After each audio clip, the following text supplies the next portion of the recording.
yang dimaksud dengan diri sejati? Seperti apakah diri sejati manusia itu? Mengapa ketika mengalami kebangkitan spiritual atau spiritual awakening, kita diarahkan agar segera menemukan diri sejati kita? Sebenarnya, hakikat diri sejati itu apa sih? Apakah dia adalah sosok makhluk suci yang akan kita temui di puncak spiritual kita?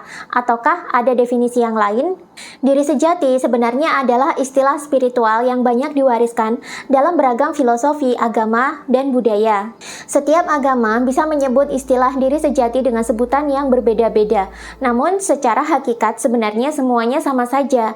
Diri sejati sebenarnya berperan juga sebagai guru sejati kita, di mana ini adalah kesadaran murni kita sendiri. Di mana dengan kesadaran murni kita ini, kita bisa memetik pelajaran dan hikmah dari setiap detik kehidupan, sehingga kita menjadi manusia yang bertumbuh bijaksana dan hidup selaras dengan hukum-hukum alam. Sekarang kita akan melihat bagaimana tradisi dan agama-agama yang berbeda mencoba mendefinisikan diri sejati ini. Yang pertama, diri sejati dalam filosofi Jawa kuno.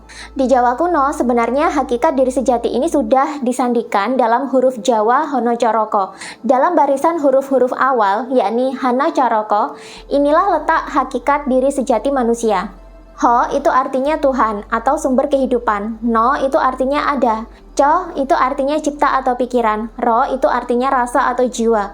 Ko itu artinya karso atau tubuh. Barisan awal huruf Hanacaraka ini sebenarnya memiliki arti sebagai berikut. Tuhan ada di dalam pikiran, jiwa, dan tubuh manusia. Dan dalam filosofi Jawa kuno, percikan cahaya Tuhan ini menjadi diri sejati atau ruh atau sukma manusia dan menjadi pengendali atas pikiran, rasa, dan tubuh atau cipta rasa karso.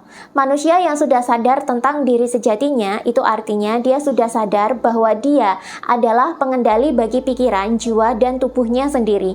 Sehingga dalam setiap kehidupannya dia selalu eling lan waspada atau sadar dan berhati-hati. Orang seperti ini disebut sebagai orang yang sadar atau Jawa, dan mereka yang sudah menemukan hakikat ini disebut sebagai telah menemukan diri sejatinya. 2. Diri sejati dalam tasawuf atau ma'rifat. Dalam ilmu tasawuf, penjelasan mengenai diri sejati ini diuraikan secara detail oleh Syekh Abdul Qadir Al-Jailani dalam kitabnya Sirrul Asrar. Pada mulanya, sebelum alam semesta ini tercipta, yang ada di semesta ini hanyalah kekosongan. Tuhan lantas menciptakan Nur Muhammad sebagai cikal bakal seluruh makhluk ciptaan di semesta. Nur Muhammad ini adalah cahaya yang merupakan citra Tuhan. Cahaya atau Nur Muhammad ini bersih dari segala kegelapan yang menghalangi Jalalullah atau Zat Allah. Nur Muhammad ini juga adalah pena Tuhan yang berfungsi untuk mengalirkan pengetahuan dari Allah sebagai sang sumber hidup ke manusia. Dan Nur Muhammad ini adalah inti dari alam semesta atau ciptaan yang pertama dan merupakan pokoknya. Lalu Allah menciptakan roh suci manusia yang diambil dari percikan-percikan Nur Muhammad ini tadi. Inilah yang menjadi ruh atau diri sejati manusia yang membuat manusia bisa berkesadaran. Ruh manusia yang merupakan percikan cahaya dari Nur Muhammad ini disebut sebagai ruh qudsi. Sedangkan alam tempat penciptaan ruh qudsi ini adalah alam lahud, yang oleh orang-orang tasawuf disebut juga sebagai negeri asalnya manusia dan segala makhluk hidup yang lain, atau alam kurbah. Ini adalah alam di mana ruh manusia masih suci, murni, tidak tertutup kekotoran dan tidak tertutup oleh hawa nafsu. Kemudian, ruh qudsi ini diturunkan ke dimensi alam fisik dan menjadi intisari jasad. Tubuh manusia berikut pikiran dan perasaannya kini menjadi hijab bagi ruh qudsi ini tadi. Dan setelah ruh qudsi ini menjadi ruh di dalam jasad manusia, ruh ini kehilangan kesadarannya. Ia lupa akan hakikat kemurniannya dan lupa akan asal dan tujuannya. Nanti ketika sudah dewasa, seiring dengan perkembangan pengetahuan dan spiritual manusia, manusia bisa dengan sendirinya mengingat kembali apa hakikat diri sejatinya.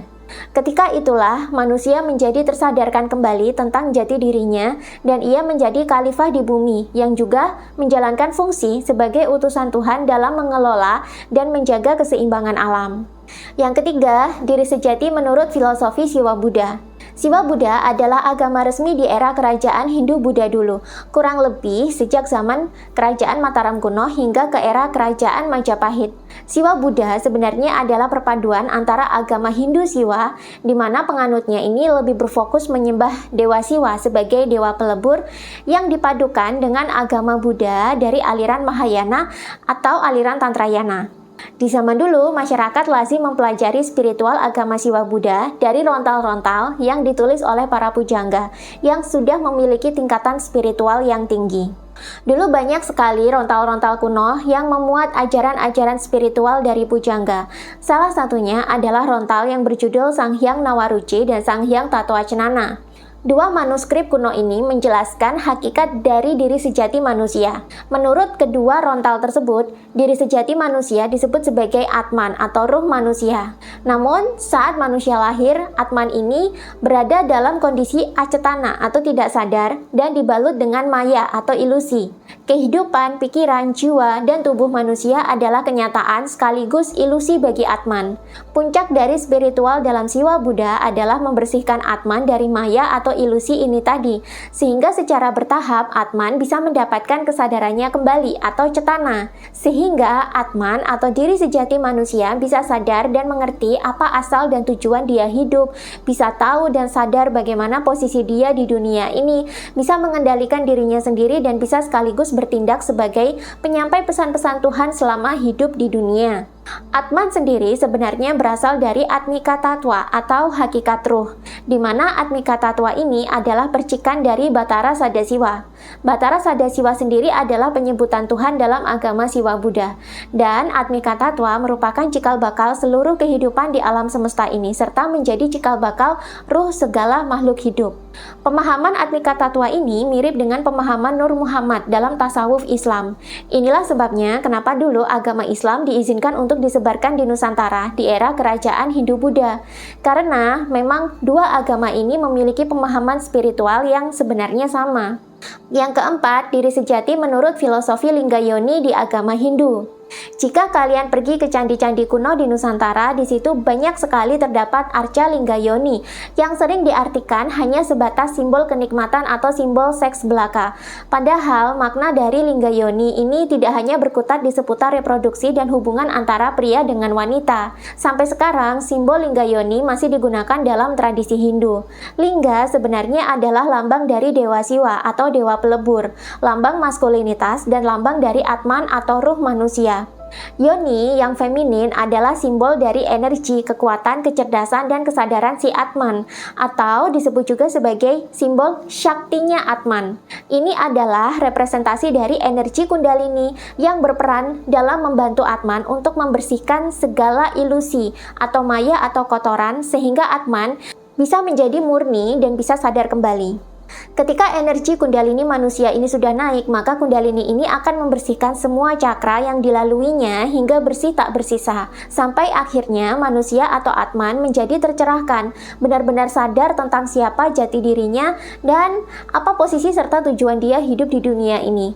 Masuknya lingga ke dalam yoni sebenarnya adalah simbol dari Atman yang sudah menemukan kesadarannya kembali atau telah eling, akibat dibantu oleh energi Kundalini yang lembut dan feminin. Atman yang sudah menemukan kesadarannya kembali inilah yang menjadi jati diri manusia, dan inilah diri sejati sekaligus guru sejati manusia. Jadi, yang dimaksud dengan bertemu diri sejati itu bukan berarti kita lantas menemui sosok diri sejati yang letaknya ada di luar diri.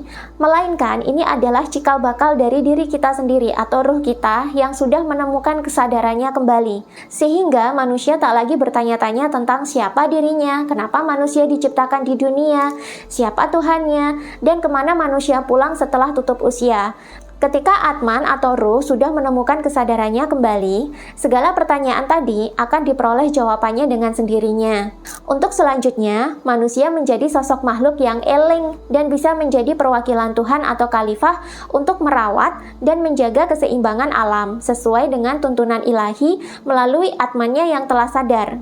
Selengkapnya tentang diri sejati, tentang bagaimana manusia bisa menemukan hakikat diri sejatinya, dan bagaimana implementasi diri sejati ini dalam kehidupan sehari-hari akan saya bahas lebih lengkap dalam online class di tanggal 15 dan 16 April besok. Bagi kalian yang berminat untuk hadir, segera cek deskripsi video untuk informasi selengkapnya dan untuk mendaftar. Dan segera amankan seat kalian sekarang karena kelas ini terbatas dan belum tentu akan saya adakan lagi di bulan-bulan berikutnya karena saya juga mau berfokus pada pekerjaan lain selain content creator. Jadi mumpung masih ada, segera manfaatkan kesempatan ini. Cek deskripsi video untuk informasi selengkapnya.